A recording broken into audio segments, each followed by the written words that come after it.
పెద్ద కొడుకు మొత్త మహారాజు రెండో కొడుకు మొత్త మహారాజు అయ్యయ్యయ్య బిడ్డతో శివలు దేవి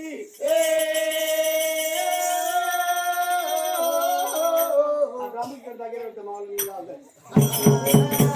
ఇవాళ పేరు పెట్టిల్లే సంబర అవతారం గోదారం బంగారం ఇచ్చింది సువర్ణ ఉంటే బంగారం కూడా ఇచ్చింది వాటి ఎక్కడ కూడా బంగారం పట్టుకుని అమ్మవారు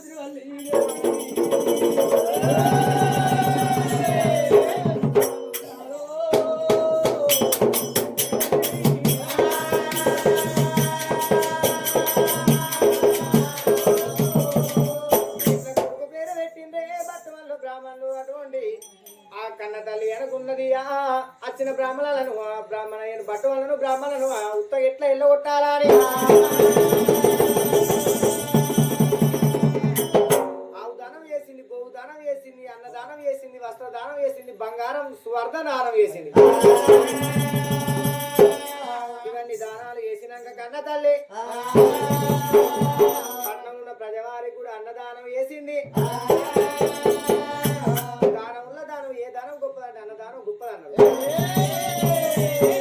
ఎందుకంటే 10 దక్కల బంగారం ఇచ్చిన అతనోడు, 10 కోట్ల రూపాయలు ఇచ్చిన అతనోడు, 10 ఎకరాల భూమి ఇచ్చిన అతనోడు. చాలు అనేది ఒకటే, కడుపు నిండినాక అన్నమే. కాబట్టి దానం వల్ల దానం ఏ దానం గొప్పదండి, అన్నదానం గొప్పదన్నరా.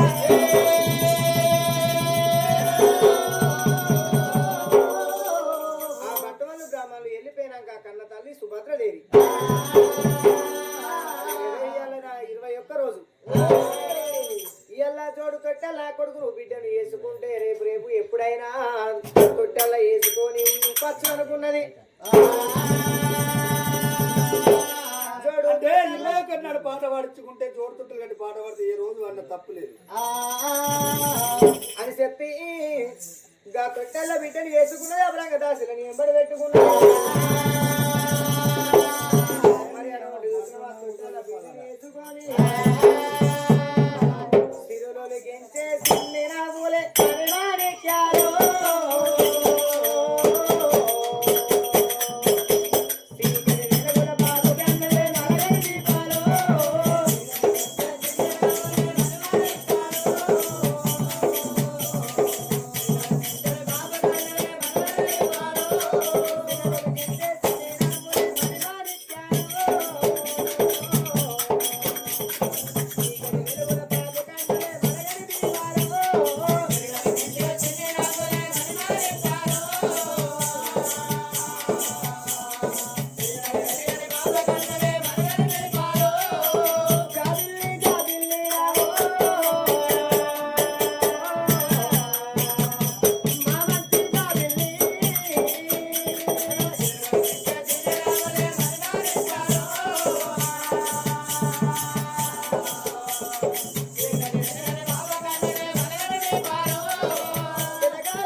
చిటిపటి పలుకుల ముత్తు మాటలే మాదరి దండాలు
దాసి పాలియ ఒక దాసి పండలెట్ట ఒక దాసి ఏడిపియ ఒక దాసి ఎత్తుకొని ఒక దాసి గిట్ల దాసి మీద దాసి 7 ఊరల దాసిలను పెట్టిందిరా